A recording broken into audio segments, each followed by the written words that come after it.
السلام علیکم۔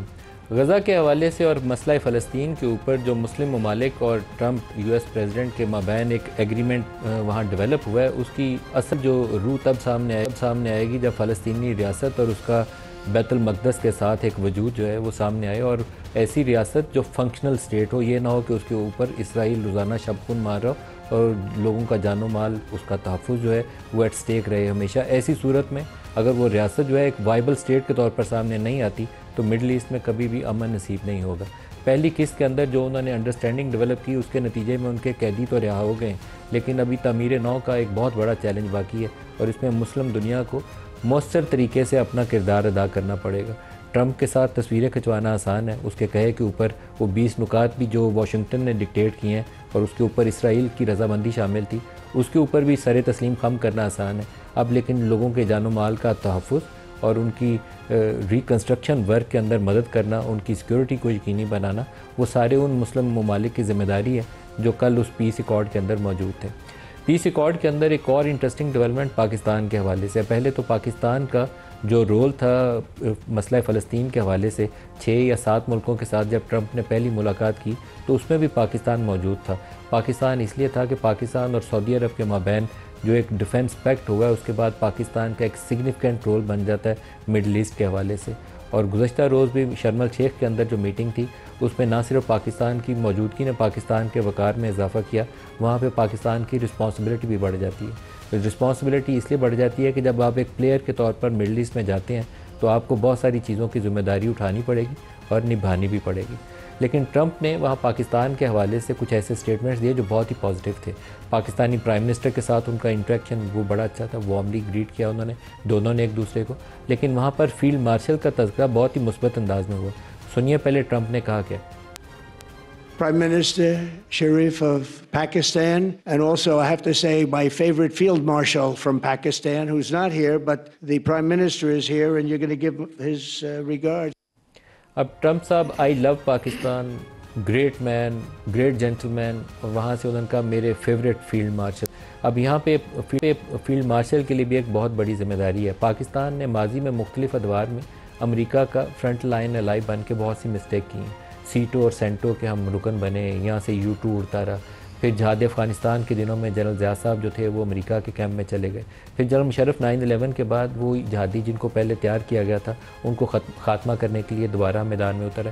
اس سے پاکستانی سوسائٹی کے اوپر بہت منفی اثرات مرتب ہوئے، جتنا یہاں کلاشنکوف کلچر آیا، جتنے مسلح جتھے بنے، ریڈیکلائزیشن سوسائٹی کی ہوئی، ڈرگز آئیں، وہ ان غلط پالیسیوں کا نتیجہ تھا۔ امریکہ اپنا فارن پالیسی گولز اچیو کرنے کے بعد روایتی طور پر 70-80 سالوں میں ہمارے اوپر پابندیاں لگا کر، کبھی پریسلر امینڈمنٹ، کبھی گلین امینڈمنٹ، کبھی کوئی اور ترمیم، وہ لگاتا ہے اور پیچھے ہٹ جاتا ہے جیسے ہی اس کے فارن پالیسی گولز ہوتے ہیں پورے، لیکن اس کا نتیجہ، اس کا خمیازہ ہم بھگتتے ہیں۔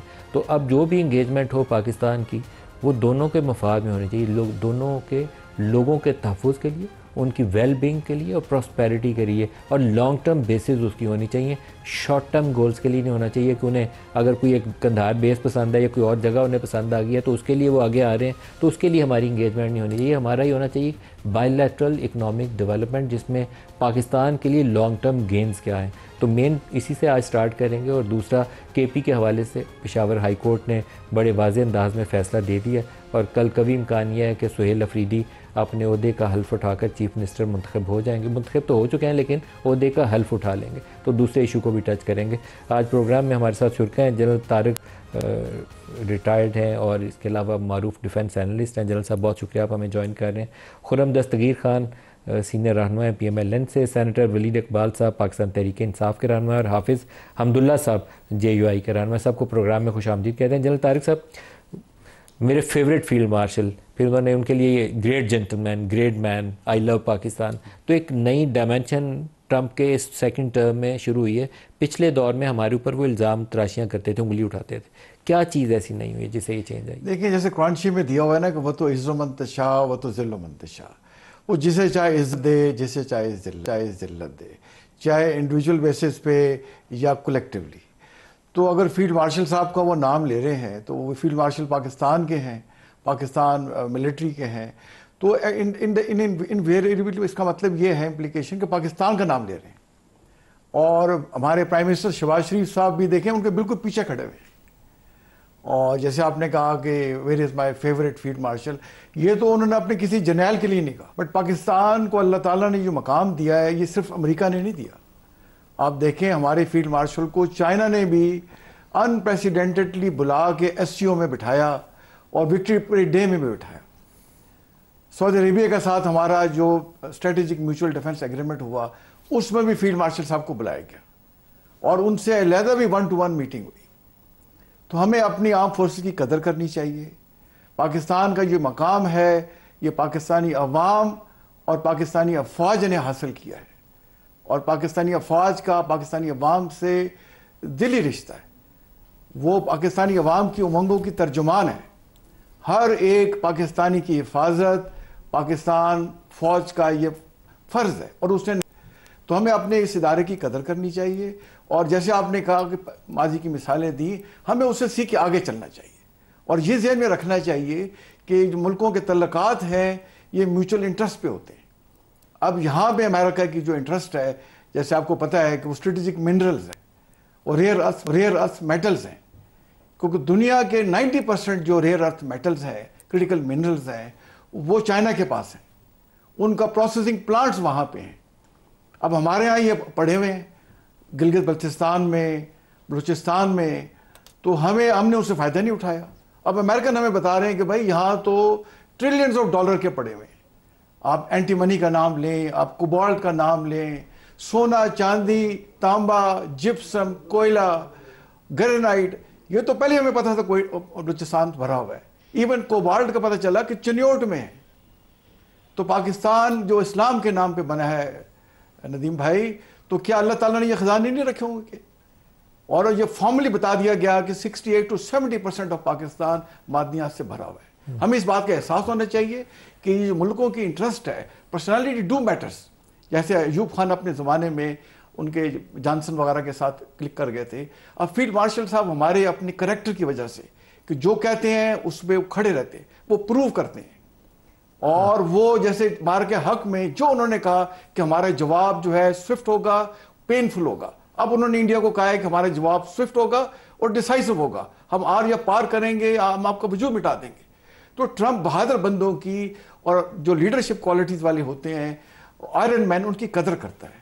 تو اللہ تعالیٰ کا ہمیں شکر ادا کرنا چاہیے کہ اس وقت ہماری جو سیاسی اور ملٹری لیڈرشپ ہے وہ پاکستان کے مفاد کو آگے لے کے بات کرتی ہے، اور ہمیں اس پہ کیپٹلائز کرنا چاہیے اور اپنے عوام کا جو مفاد ہے اس کو اور ملک کا مفاد سامنے رکھنا چاہیے. خرم صاحب آپ فرمائیے گا، مارکہ حق آئی تھنک ایک بڑا ڈیسائسو فیکٹر تھا. ایون آپ مڈل ایسٹ کے اندر بھی بہت سے ہمارے دوست ملک ہیں، وہاں پر ہماری وہ گرم جوشی پچھلے 5-7 سالوں میں رہی نہیں تھی. ہم جاتے تھے وہاں $1-2 ارب ادھار مانگنے کے لیے، تو وہ ناگواری وہاں نظر آتی تھی. پاکستانیوں کو بھی وہاں بہت سے ملکوں سے واپس گھر بھیجا گیا تھا. تعداد ہماری بڑی نہیں بلکہ کم ہو گئی. تو ایک نئی گرم جوشی آئی مارکہ حق کے بعد. امریکہ میں بھی گرم جوشی ہے، تو اس کے اوپر ہمیں کیپٹلائز کرنا چاہیے. کہیں پہ ورک فورس شاید ہم بھیج سکتے ہیں مڈل ایسٹ میں، سعودی عرب میں، قطر میں، UAE میں.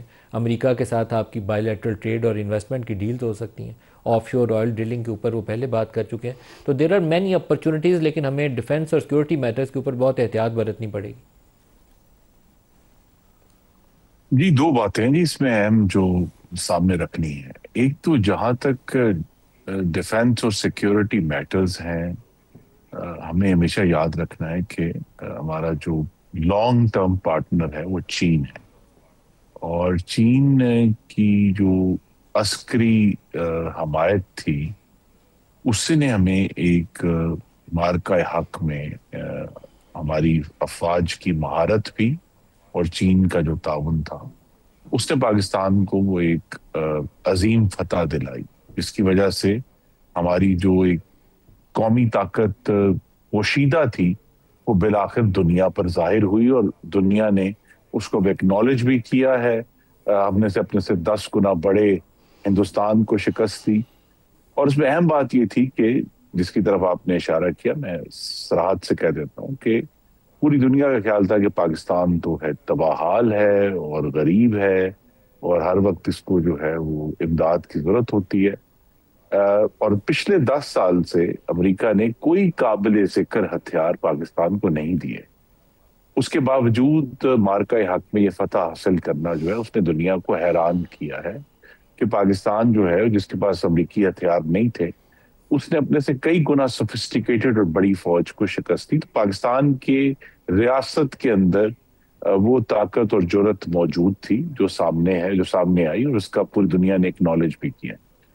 اور پھر دنیا کے جو حالات بدلے ہیں اس میں اس طاقت کا اظہار جو ہے اصل اس میں بدلتے ہوئے حالات کا بھی بڑا اثر ہے کہ مثلا امریکہ کی طرف سے جو سیکیورٹی امبریلا تھی مڈل ایسٹ کے اوپر، وہ پتہ چلا کہ قطر پہ بھی حملہ کر سکتا ہے، اس نے کر کے دکھا دیا. اس کی وجہ سے پاکستان کی جو ہے جو توقیر تھی دنیا میں اور مڈل ایسٹ میں وہ بڑھی. اب ہمیں جو اس پہ آگے بڑھنے کے لیے جس کی طرف آپ اشارہ کر رہے ہیں کہ ایک تو یہ ہے کہ بالکل ہمیں پوری دنیا سے بات کرنی ہے، ہمیں امریکہ سے بھی بات کرنی ہے، اور ہر ملک سے بات کرنی ہے اپنے مفادات کو سامنے رکھ کر.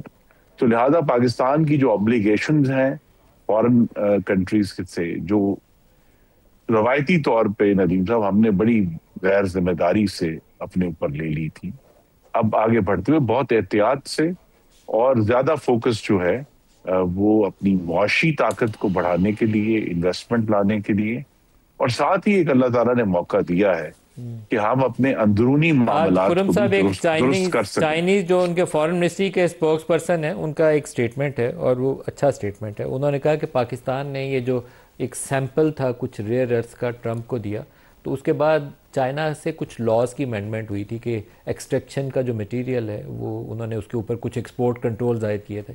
تو دنیا ساری میں خبریں چھپی تھیں کہ وہ پاکستان نے جو ٹرمپ کو پیش کیا ہے وہ تحفہ، اس کے باعث چائنا نے اس کے اوپر وہ پابندیاں عائد کی ہیں. تو ان کی وضاحت یہی ہے کہ پاکستان نے ہم سے بات کر لی تھی اور پاکستان سے ہمارے لانگ ٹرم ریلیشن شپ ہیں. تو that is actually a good news کہ پاکستان اور چین کے درمیان ملک صاحب ایک بڑی اہم بات، ٹرسٹ ڈیفیسٹ نہیں آنا چاہیے.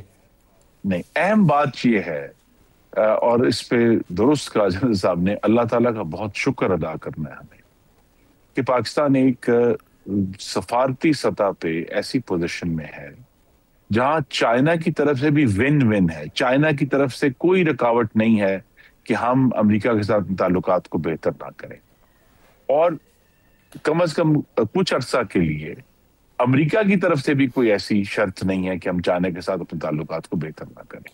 تو لہذا پاکستان اس وقت ون ون پوزیشن میں ہے، اور جہاں ایک بے مثال پاکستان کی ریلیونس میں، پاکستان کی توقیر میں، پاکستان کی جو عزت ہے دنیا میں اس میں اضافہ ہوا ہے.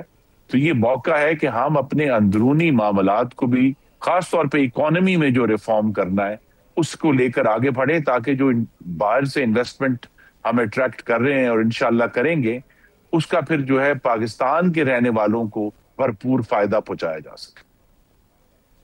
ولید اقبال صاحب آپ فرمائیے گا، آپ کا کیا تجزیہ ہے؟ یہ جو نئی پاکستان کی پوزیشن بنتی ہے اس پورے ریجن میں بھی اور دنیا میں بھی جو پذیرائی مل رہی ہے آپ کو، اس کے بعد پاکستان کی کیا ڈائریکشن ہونی چاہیے، کیا پالیسیز ہونی چاہیے؟ دلچسپ بات ہے جی، اور خاص طور پہ جو پاک امریکہ تعلقات ہیں ان میں ایک ہمارے ہی سابق آرمی چیف کا یہ ارشاد رہا کہ جی جب بھی میں امریکن سے ملتا ہوں میں ان کو یہی کہتا ہوں کہ یا ہم دو ہی ایکسٹریمز کے اوپر رہتے ہیں ان کے ساتھ تعلقات میں، یا ہم ان کے قریب ترین دوست ہوتے ہیں یا ہم ان کے سب سے زیادہ سینکشنز کا جو ہے وہ نشانہ ہوتے ہیں. تو ان دو کے درمیان میں کبھی ہمارا وہ جو ہے رشتہ نہیں ہوا. تو اس وقت لگ رہا ہے کہ سائیکل وہ پینڈولم جو ہے جس طرح سے چلتا ہے، یہ پینڈولم اب اس پوائنٹ پہ آیا ہوا ہے کہ ہم بجائے سب سے سینکشنڈ ایک اس کے ہونے کے ملک، ہم اب قریب ترین دوست کی سطح پر آئے ہوئے ہیں. اور تاریخ میں یہ کافی دفعہ 4 5 6 دفعہ ایسے مواقع آ چکے ہیں. اتفاق کی بات یہ ہے، جتنی تاریخ میں نے پاکستان کو جتنا میں واقف ہوں اس سے، پاکستان کے امریکہ کے پاکستان سے یہ حیرت انگیز بات ضرور ہے، لیکن امریکہ کے پاکستان سے تعلقات قریب ترین تب ہوتے ہیں جب یہاں پہ فوجی حکمران ہوتے ہیں یا اتھارٹیرین جو ہے سیٹ اپ، وہ ان کو ہمیشہ بہت زیادہ بہتر ان سے ان کی ڈیلنگ یا کمیونیکیشن رہتی ہے بنسبت ڈیموکریٹک سیٹ اپس کے.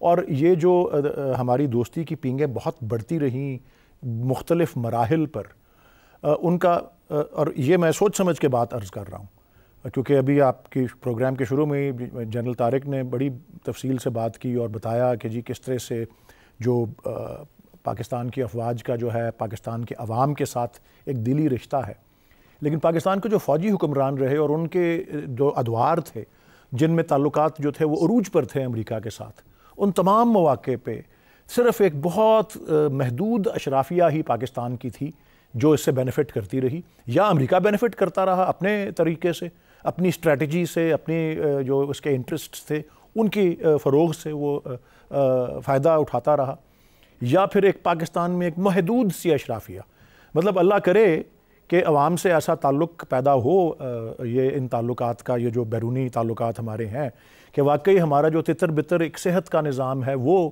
ایک کھڑا ہو اپنے پیروں پر، اور اس سے عوام کو مفاد مل سکتا ہے.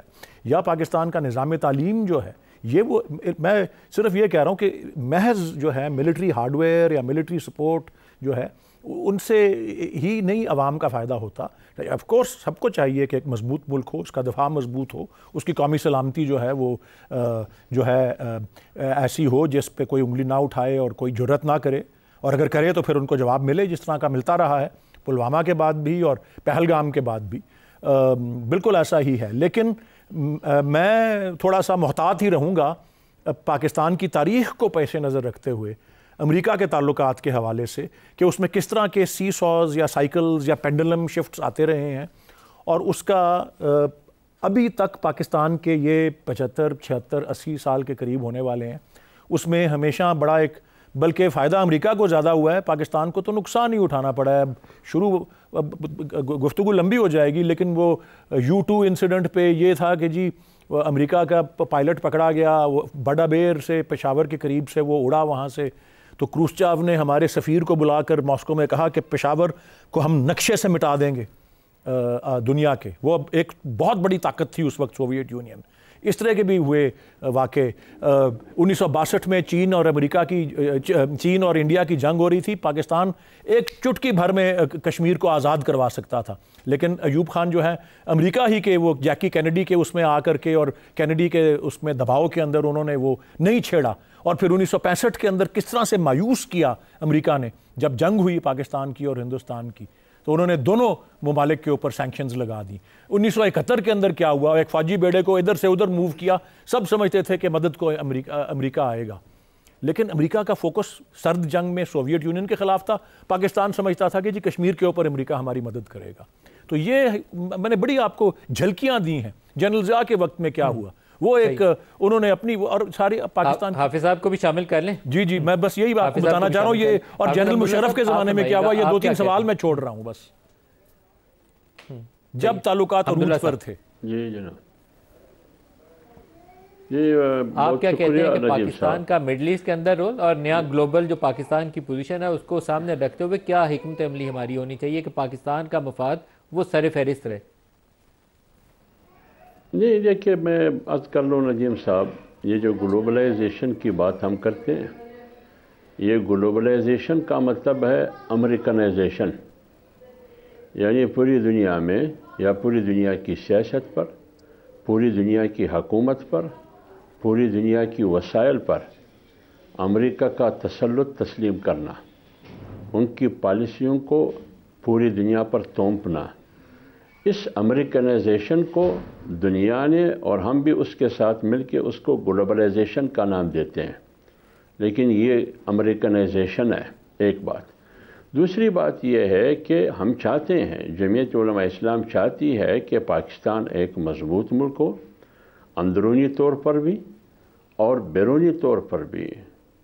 چین کے ساتھ پہلے سے ہمارے گہرا تعلق ہے، ایک محبت ہے دوسروں کے درمیان، ایک دوستی ہے جو شہد سے میٹھی ہے، اور ایک زمانہ روس کے ساتھ ہمارا تصادم اور ٹکراؤ تھا 80 کی دہائی کے بعد. ابھی ہم دن بدن قریب ہوتے رہے. ابھی امریکہ کے ساتھ ہم 2-3 مہینے 4 مہینے خاص کر انڈیا اور پاکستان کے درمیان جو معرکہ ہوا مئی میں، اس کے بعد. لیکن اس وقت آپ کو یاد ہوگا امریکہ کا بیان یہ تھا کہ ہم اس معاملے میں غیر جانبدار ہیں. لیکن جب ان کو اندازہ ہوا کہ پاکستان کا پلڑا بھاری ہے تو انہوں نے ثالث کا کردار ادا کیا. لیکن اندر سے سب کو پتہ ہے کہ پاکستان کے ساتھ کون ممالک تھے، یا تو چین تھا، یا ترکی تھا، یا آذربائیجان تھا. دیگر آپ کے ساتھ امریکہ نہیں تھا. جو مثالیں ولید بھائی نے دی، 65 کا مثال دیا، 71 کا مثال دیا، بڑبیر کا مثال دیا، مشرف سامنے رکھے، جنرل ضیاء کو سامنے رکھے ان تمام اس 78 سال میں امریکہ کے ساتھ ہم قریب بھی رہے اور ہمارے اور ان کے درمیان دوری بھی رہی، لیکن قربت اس وقت رہی جب ان کے مفادات ہم سے اور ہمارے خطے سے وابستہ تھے۔ 80 کی دہائی میں کیا مفادات تھے وہ آپ کے سامنے، اور پھر 9/11 کے بعد کیا مفادات تھے وہ آپ کے سامنے، 70 کی دہائی میں انہوں نے ہمارے ساتھ کیا کیا وہ آپ کے سامنے۔ لہٰذا آج بھی اسی تناظر میں اگر ہم دیکھیں کہ اگر پاکستان کے ساتھ یکدم اتنی محبتیں، اتنی قربتیں، اتنی انتہا اور لامحدود پیار جو میں دیکھ رہا ہوں، اس کے پیچھے ایک خطرناک صورتحال دکھائی دے رہا ہے۔ کیا امریکہ بغیر مفادات کے آپ کو سینے سے لگاتے ہیں؟ بالکل نہیں لگاتے ہیں۔ آپ کو یاد ہوگا ایک زمانے میں حسنی مبارک ان کے منظور نظر تھا، ایک زمانے میں شاعران بھی ان کے منظور نظر تھا، ایک زمانے میں عراق بھی ان کے منظور نظر تھا، کس کس کا نام میں لے لوں، لیکن آج وہ کہاں ہے، کدھر ہے وہ، اس کے ساتھ کیا ہوا؟ تو لہٰذا ہم نے پونک کے قدم رکھنا ہے، یا قوم کو بتا دیں کہ اصل ماجرا کیا ہے، کیا مفادات وابستہ ہے امریکہ کے پاکستان کے ساتھ۔ ماضی تو ہمیں یہ بتا رہا ہے، لیکن جتنے بھی ہماری میٹنگیں ہوئی، جیسے مجھ سے پہلے خرم دستگیر صاحب نے بات کی، 1 to 1 میٹنگ، پھر ٹرائیکا کی میٹنگ، پھر فلانا، یہ پرسوں جو گئے تھے، آپ بتا دیں کہ پوری پارلیمنٹ ناواقف ہے، اندھیرے میں ہے، پوری قوم اندھیرے میں ہے کہ کیا ہو رہا ہے اور اتنی قربتوں کے پیچھے اصل مسئلہ کیا ہے۔ تو لہٰذا یہ قوم کو آگاہ کرنا ہوگا، آنکھیں بند کر کے اگر آپ یہ کہنا چاہتے ہیں کہ قوم میرے پشت پر ہے، اس طرح قوم آپ کے پشت پر نہیں ہے۔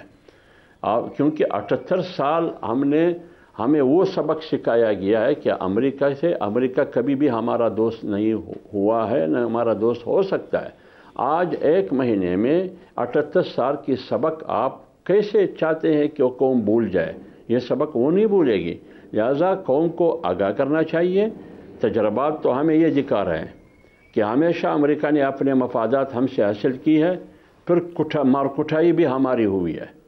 تو اس سلسلے میں ہم اتنا ہی کہہ سکیں گے کہ ہمارے پاکستان میں اگر معدنیات کی بات ہے، مائنز اور منرلز کی بات ہے، اور یہ حاصل کرنا چاہتے ہیں اور اس کے حصول کے لیے یہ سب کچھ ہو رہا ہے، تو کیا خیبر پختونخوا اور بلوچستان کو جو وہاں میدان جنگ بن چکے ہیں، عوام کو اعتماد میں لیا گیا ہے؟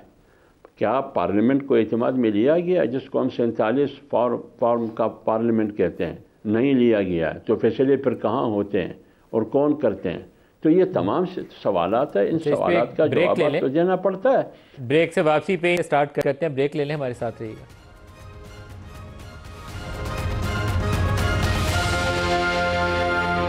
پروگرام میں دوبارہ خوش آمدید کہتے ہیں۔ جنرل صاحب، ابھی کچھ ہی ہفتے پہلے ایک پسنی پورٹ کے حوالے سے خبر چھپی تھی، جس کی بعد میں وضاحت بھی آئی کہ فیلڈ مارشل کے تو کوئی نمائندے نہیں ہیں، لیکن پرائیویٹ سیکٹر پہ کچھ بات چیت آپس میں پرپوزلز ایکسچینج ہوئی ہیں کمرشل پورٹ ڈیولپمنٹ کے حوالے سے۔ ریلوے ٹریک بھی بچھا رہے ہیں جو ریکو ڈک کو لنک کر سکے پسنی تک۔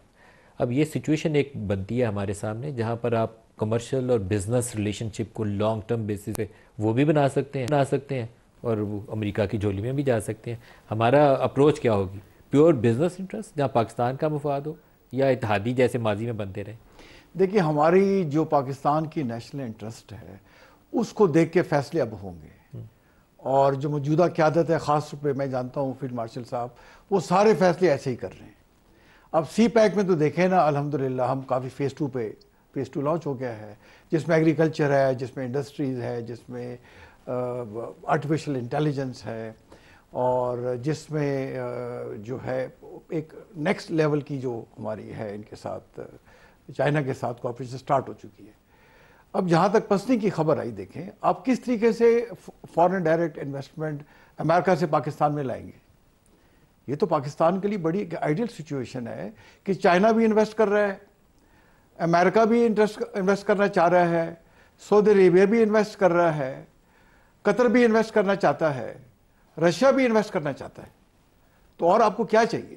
بہت ہی اچھا نہیں ہوگا کہ اگر سعودی آ کے آپ کی پورٹ ڈیولپ کرنے پسنی پورٹ، تو امریکہ والا ویسے ہی کہانی ختم ہو جائے گی۔ نہیں، دیکھیں امریکہ سے انویسٹمنٹ آپ کو لینی چاہیے، تاکہ دیکھیں وہ سی پیک کو انڈرمائن نہ کرے۔ امریکہ سی پیک کو انڈرمائن کرتا ہے، لیکن جب اس کی انویسٹمنٹ آ جائے گی، آف کورس جب انویسٹمنٹ کرتے ہیں اس کی سیکورٹی کے معاملات چیک اینڈ بیلنس ہمیں رکھنے چاہیے. اب دیکھیں جو ساری ہم بات چیت کر رہے ہیں پاکستان کی جو عزت بنی ہوئی ہے تو کیا اگر یہ امریکہ پاکستان کو اتنا فیوریبلی نہ دیکھے تو کیا انڈیا کو دیکھے پھر ہم خوش ہوں گے؟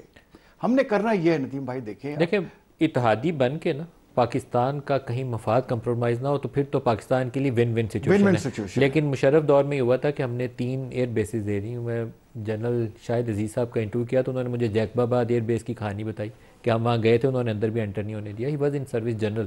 تو وہ سچویشن نہیں ہونی چاہیے. دیکھیں ہمارا علاقہ ہے نا, ایک ایک انچ ہمیں اس کا دفاع بھی کرنا چاہیے اور ہماری کنٹرول میں بھی ہونا چاہیے. میں بالکل آپ کی بات سے اتفاق کرتا ہوں. جنرل شاہد عزیز کے ساتھ میں ایز اے میجر ان کا بریگیڈ میجر رہا ہوں. آپ بھی وہاں گئے ہوں گے, پھر آپ کو بھی. اور میں ان سے کئی ان سے ملاقاتیں ہوئی, 1-to-1 چیزیں ہیں. انہوں نے گوادر کی پورٹ ہے اور جو اس کا سمندر کا جو ہے کنارہ اور وہ اس کے بارے میں بات چیت کی تھی. آپ نے شاید وہ میرے پروگرام میں کی ہوئی ہے کہ انہوں نے ٹریک سے بختر بند گاڑیوں جی وہ نشان وغیرہ دیکھے. آپ نے بھی دیکھے وہ؟ تو میں تو خیر ان کے ساتھ نہیں گیا بٹ انہوں نے مینشن کیا.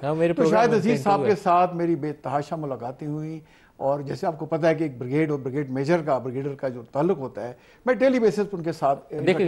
یہاں پھر آپ کو ایک ڈسٹنکشن کرنی پڑے گی نا کہ وہ والی ریلیشن نہیں ہونی چاہیے. نیچرلی دیکھیں اب جو بات چیت ہوگی پاکستان کے مفاد کو سامنے رکھ کے بات ہوگی, انسٹیٹیوشنل بات ہوگی. اب دیکھیں پیوٹن اس کا ٹرمپ کا کتنا دوست ہے, وہ ذاتی دوستی علیحدہ, اور وہ کتنی بڑی باتیں کر رہے تھے کہ میں یوکرین کی جنگ 1 دن میں بند کرا دوں گا. پیوٹن بند نہیں کر رہا بیکاز اس نیشنل انٹرسٹ کو سامنے رکھا ہوا ہے. تو مجھے اس بات کا یقین ہے کہ اس وقت ہماری جو لیڈرشپ ہے وہ قومی مفاد میں بات چیت کرے گی اور ہم نے جو غلطیاں کی جن کی نشاندہی ہو رہی ہے اس سے سیکھ کے آگے چلنا ہے. اور ایک میں صرف پوائنٹ ایڈ کرنا چاہتا ہوں کہ عوام کو سامنے رکھ کے بات چیت کرنی چاہیے اور جتنے بھی ثمرات ہیں وہ عوام تک پہنچنے چاہیے. خرم صاحب, یہ جو ایگریمنٹ جو بھی آپ کی امریکہ کے ساتھ بڑھتی ہے اس میں چیزیں اگر پارلیمنٹ کے فلور کے اوپر آ جائیں تو زیادہ ٹرانسپیرنسی آ جائے گی. بالکل ٹھیک کہہ رہے ہیں, لیکن جو اہم بات میں آپ کے ناظرین کے سامنے رکھنا چاہتا ہوں وہ یہ کہ پاکستان امریکہ کے تعلقات میں جو سب سے بڑی ایک ہم تبدیلی کہہ سکتے ہیں کہ پاکستان امریکہ کے سامنے سوال ہی نہیں ہے. مثلا جو وزیر اعظم وفد بھجوایا تھا جہاں امریکہ میں بھی گئے, واشنگٹن میں ہماری سب سے بڑی طاقت یہ تھی کہ ہم امریکہ سے کوئی بجٹری سپورٹ نہیں مانگ رہے تھے, ہم اس سے کوئی ہتھیار نہیں مانگ رہے تھے, بلکہ ہم تم سے کچھ بھی نہیں مانگ رہے. ہم تو کہہ رہے تھے کہ آپ ہماری ڈپلومیٹک سپورٹ کریں انڈس واٹر ٹریٹی کو بحال کرنے میں اور ہندوستان کا جو جنگی جنون ہے اس کو روکنے. اب یہ کوالٹیٹیو فرق آیا ہے پاکستان اور امریکہ کے تعلقات کہ اب ہم ان کے سامنے سوال ہی نہیں ہے. وہ جو جب آپ جنرل مشرف کا ذکر ہوا یا پیچھے 80 کی دہائی کا ذکر ہوا تب تو پاکستان ایکٹیولی $2 بلین مشرف دور میں $2 بلین رفلی لے رہا تھا امریکہ سے ایز کولیشن سپورٹ فنڈ, اور اس کے ایوز سو کالڈ ہم اپنی خدمات فراہم کر رہے تھے. اب تو ہم کچھ نہیں لے رہے اور پچھلے 11 سال ہو گئے کچھ نہیں لے رہے. تو لہٰذا اب یہ ایک زیادہ پاکستان کے لیے ڈگنیٹی والی اور وقار کی ریلیشن شپ ہے جس میں ہم امریکہ سے معاشی تعلقات چاہتے ہیں. ہم ان کے ساتھ جو ہے چاہتے ہیں کہ وہ انویسٹ بھی کریں پاکستان میں, اور یہ امریکہ کو بھی بات اس لیے جو ہے جو تبدیلی انہوں نے دیکھی ہے کہ ان کو بھی یہ معلوم ہے کہ 11 سال سے پاکستان کو کچھ نہ دینے کے باوجود پاکستان نے مارکہ حق میں اپنے سے 10 گنا بڑے دشمن کو شکست دے دی, اور اس میں امریکہ کا بہت ہی منیمل رول تھا اس سارے مارکہ حق میں. تو لہٰذا ان کو بھی یہ اندازہ ہے, لہٰذا وہ بھی اب پاکستان کو عزت اور وقار کی نظر سے دیکھ رہے ہیں, اور اس لیے اس کا جو کریڈٹ ہے وہ جائے گا سی پیک کو, جو 2015 میں جب صدر شی جن پنگ تشریف لائے, میاں نواز شریف وزیر اعظم تھے, وہ جو سی پیک کا سگنیچر اس نے پاکستان کی جو لانگ ٹرم تاریخ ہے اس کو بدلا ہے. دوسرا یہاں کہنا ضروری ہے کہ پاکستان کے تمام جو عمائدین تھے, چاہے وہ سویلین تھے اور دوسرے عسکری بھی تھے, افسران تھے بیوروکریسی میں, لیکن خاص طور پہ شہید جو ہے ذوالفقار بھٹو اور میاں نواز شریف اور ڈاکٹر عبدالقدیر خان, جنہوں نے پاکستان کا جو ایٹمی ڈیٹرنٹ ہے اس کو سنبھال کر رکھا, اس پر کمپرومائز نہیں کیا. اور یہ جو چیز ہے اس نے بھی پاکستان کو ایک نئی اسٹرینتھ دی ہے. جب ہم نے دیکھا کہ یوکرین, ایران اور لیبیا 3 ممالک جنہوں نے مغربی دباؤ میں آ کر اپنا ایٹمی ڈیٹرنٹ ختم کیا, ان کا حال آپ آج دیکھ سکتے ہیں. تو یہ پاکستان کی جو اسٹرینتھ ہے یہ ایک دن میں پیدا نہیں ہوئی، اس کے پیچھے دہائیوں کے جو ہیں وہ فیصلے تھے. اور آج جب ہم جس جگہ پر کھڑے ہیں وہ یہی وجہ ہے کہ پاکستان اب مغرب کے سامنے خاص طور پہ کسی مدد کا، کسی ہتھیار کا سوال ہی نہیں ہے. اور اسی لیے جہاں ہم بات کر رہے ہیں کہ جی امریکہ سے تعلقات بہتر کریں گے، یورپ سے بہتر کریں گے، چائنا کے ساتھ اپنے ریلیشن شپ کو سٹیبلائز کرنا اور اس میں مزید گہرائی لانا اتنا ہی ضروری ہے جتنے باقی تمام پاکستان کی جو فارن ریلیشنز. صحیح. جب ولید صاحب اس وقت ایک اور بھی سچویشن ہے آپ کا ایسٹ کی سائڈ سے، صدا سے ڈے ون سے جب سے پاکستان کا قیام ہوا آپ کو ایک خطرہ ہے، ایک دشمن ہے جو آپ کو کوئی موقع دے گا نہیں، جب بھی اس کو موقع ملے گا وہ کوئی نہ کوئی وار کرے گا. لیکن ابھی آپ کے پاس ویسٹرن بارڈر پہ بھی اس سے زیادہ ابتری والی صورتحال ہے، تو آپ کو ٹو فرنٹ وار والی ایک سچویشن کا سامنا ہے. تو آپ کے لیے چیلنج اب ڈیفرنٹ ہے، آپ کو انٹرنل ہارمنی یونٹی بھی چاہیے اور فوجیں بھی دونوں بارڈرز پہ بیک وقت تیاری کی حالت میں چاہیے. کیا اس کے لیے ہم تیاری کر رہے ہیں، اس کے اوپر غور و خوض کر رہے ہیں کہ کیسے نبٹنا ہے؟ یہ سوال آپ کو مجھے نہیں پوچھنا چاہیے ویسے ندیم ملک صاحب، یہ سوال آپ کو جو ہمارے نزدیک فارم 47 گورنمنٹ ہے ان سے پوچھنا چاہیے کہ کیا یہ جو ہمارے پہلے آپ اس کو ایڈریس کر لیں پھر ان کی باری پہ وہ بھی جواب دے دیں. میں اسی لیے عرض کر رہا ہوں نا، میں تو آپ کو اپنا ویو دوں گا نا اس میں. میرے نزدیک، اور میں ترجمانی جس سیاسی جماعت کی کر رہا ہوں اس کے نزدیک تو آپ جو فرما رہے ہیں کہ قومی اتحاد ہمیں اگر چاہیے، یا آپ نے جو بھی الفاظ استعمال کیے نیشنل یونٹی، تو اس وقت تو یہاں پہ ایک پولیٹیکل اپارٹھائیڈ کا جو ہے وہ بول بالا ہے جس کا ہم شکار ہیں اور ہر روز ہیں. کیا آزادی پرامن اور غیر مسلح اجتماع کی آزادی ہے اس ملک میں، خاص طور پہ ہم لوگوں کو، یا نہیں ہے؟ ہمیں فریڈم آف ایسوسیشن کا جو بنیادی حق جس کا وعدہ ہمارا آئین کرتا ہے وہ ہے موجود یا نہیں ہے؟ آج سے 2 دن پہلے بھی الیکشن کمیشن یہ کہہ رہی ہے کہ جی یہ نمائندے جو ہیں یہ آزاد ہیں، یہ جو خیبر پختونخوا اسمبلی میں، اس کے پیچھے موٹیو کیا تھا وہ سب کو پتہ ہے. اظہار رائے کی آزادی ہے یا نہیں ہے؟ یہاں پہ ٹرانسپیرنسی آپ کے ابھی اس پہ اٹھا رہے تھے، ٹرانسپیرنسی ہے؟ کیا عوام کو پوری خبر ملتی بھی ہے کہ اس ملک میں ہو کیا رہا ہے، اس ملک کے اندرونی حالات میں کیا چیلنجز ہیں، اس ملک کے ایکسٹرنل فرنٹ پہ کیا چیلنجز ہیں؟ وہ جب کوئی باہر کی خبر رسائیں ایجنسی کسی چیز کو کر دے نمایاں، اور اب تو سوشل میڈیا بھی جو ہے وہ اس پہ بھی بہرحال بہت سی پابندیاں ہیں، لیکن اور ہمارے ملک میں، اور وہ کچھ ایسے وہ جو پرانے طرز کے کمیونسٹ کنٹریز والا جو سسٹم ہے اس قسم کی پابندیاں بھی جو ہیں وہ ان کا سامنا رہتا ہے. تو میرے خیال میں نے آپ کو یہی عرض کیا کہ مجھے اس وقت اس قسم کی جو صورتحال ملک کی اندرونی، اور بائی دا وے ملک بین الاقوامی سطح پر بھی اس کا صحیح جو مضبوطی اور لوہا اس وقت مانا جاتا ہے جب وہ اپنے آپ کو اندر سے مضبوط کرتا ہے. اور میں ندیم ملک صاحب آپ کے پروگرام پہ پہلے بھی کہہ چکا ہوں، یہ جب وہ جو حملہ ہوا تھا جعفر ایکسپریس کے اوپر، اس دن بھی میں آپ کے شو پہ ہی تھا اور میں اسی طرح کی بات کر رہا تھا جو آج میں کر رہا ہوں. حافظ حمداللہ صاحب، سر آپ کیا کہیں گے؟ دیکھیں ندیم صاحب، میں 2-3 باتیں عرض کر رہا ہوں. میرے دوست نے کہا ایک نے کہ آپ نے پسنی کے بارے میں سوال اٹھایا. یہ میرے خیال میں کوئی عالمی نشریاتی ادارہ یا کوئی اخبار ہے، فائنینشیل ٹائمز، اس میں آیا ہوا ہے کہ پسنی کا جو بندرگاہ ہے یہ امریکہ کو دینے کی پیشکش کی گئی ہے. پھر سوال یہ بنتا ہے کہ 70 میل پر گوادر چین کے پاس اور یہ امریکہ کے پاس. کہتے ہیں کیا فرق پڑتا ہے، وہ ادھر انویسٹ کرے، چائنا گوادر میں انویسٹ کرے، کوئی فرق نہیں پڑتا ہے. اس سے کیا فرق پڑتا ہے؟ اچھا، اس سے کوئی فرق نہیں پڑتا ہے. تو وہ جو امریکہ نے کہا کہ بگرام ایئر بیس مجھے دے، ٹرمپ نے کہا کہ میں وہاں سے چین کو سپروائز کروں گا ان کے ایٹمی ہتھیار کو یا ایٹمی میزائل کو. تو یہاں جو پسنی بندرگاہ پر آپ امریکہ کو بٹھائیں گے تو کیا وہ آرام سے بیٹھے گی؟ وہ آپ کی بات مانے گی؟ آپ نے تو 9/11 کے بعد شمسی ایئر بیس بھی دیا، جیکب آباد بھی دیا، وہ آپ کی بات ماننے کے لیے تیار ہی نہیں تھے. آپ نے زمین بھی دی، آپ نے فضا بھی دیا، آپ نے سمندر بھی حوالے کیا. آپ کے 1 لاکھ لاشیں گری، 150 ارب ڈالر نقصان ہوا. فائدہ مجھے بتائیے، آپ کو فائدہ کیا ہوا؟ نہیں ہے، آپ کے پاس کوئی فائدہ نہیں ہے. دوسری بات خرم بھائی نے کی، ڈاکٹر کجیر کی بات کی، تو کہا ڈاکٹر کجیر کو کتنی عزت ملی، کتنی بے توقیری اس کی گئی، کتنی تذلیل اس کی ہوئی، اس کو غدار ڈکلیئر کیا گیا، اور اس کی قربانی کیا تھی. اور آپ نے بھٹو کی بات کی، بھٹو نے آغاز رکھا ایٹم بم کا، ہنری کسنجر نے کیا کہا کہ میں بحیثیت دوست آپ کے بحیثیت دشمن اتنا خطرناک نہیں ہوں جتنا بحیثیت دوست خطرناک ہوں. تو لہٰذا امریکہ کی دوستی ہمارے لیے خطرے کی گنتی ہے یا کیا ہے یہ؟ تو لہٰذا اور پھر نواز شریف کو آپ دیکھیے، جب ایٹمی دھماکے ہوئے اس کے بعد فوراً کیا ہوا اس کے ساتھ. دیکھیے یہ ایک تاریخ ہے ہمارے سامنے. آپ نے ریکارڈنگ کا ذکر کیا، آپ مجھے بتائیے آپ بلوچستان کو کیا دے رہے ہیں ریکارڈنگ میں سے؟ ڈال بندین میں ستادک بھی سونا کا ایک بہت بڑا ذخیرہ ہے، اس میں سے آپ بلوچستان کو کیا دے رہے ہیں؟ نہ بلوچستان کو پتہ ہے نہ مقامی لوگوں کو پتہ ہے. آپ خیبر پختونخوا میں جو معدنیات نکال رہے ہیں وہ امریکہ کو آپ کتنے دے رہے ہیں، دیگر کو آپ کتنے دے رہے ہیں، اور ادھر آپ کتنے دے رہے ہیں؟ ہسپتال نہیں ہے، اسکول نہیں ہے، زندگی کی ضروریات نہیں ہے. تو یہ پیسہ ابھی جو میڈیا پر خبریں چلی کہ $50 کروڑ کے معدنیات یہاں سے نکلے، کس کے پاس گئے اور کہاں کہاں سے گئے؟ بلوچستان سے، خیبر سے، کہاں سے؟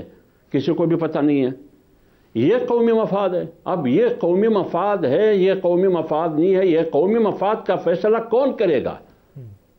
جب 9/11 ہوا تو بھی کہا قومی مفاد ہے. حافظ حمداللہ صاحب، ولید اقبال صاحب، خرم دستگیر صاحب اور جنید طارق صاحب، آپ سب کا بہت شکریہ. آج کے لیے اتنا اجازت دیجیے. اللہ حافظ.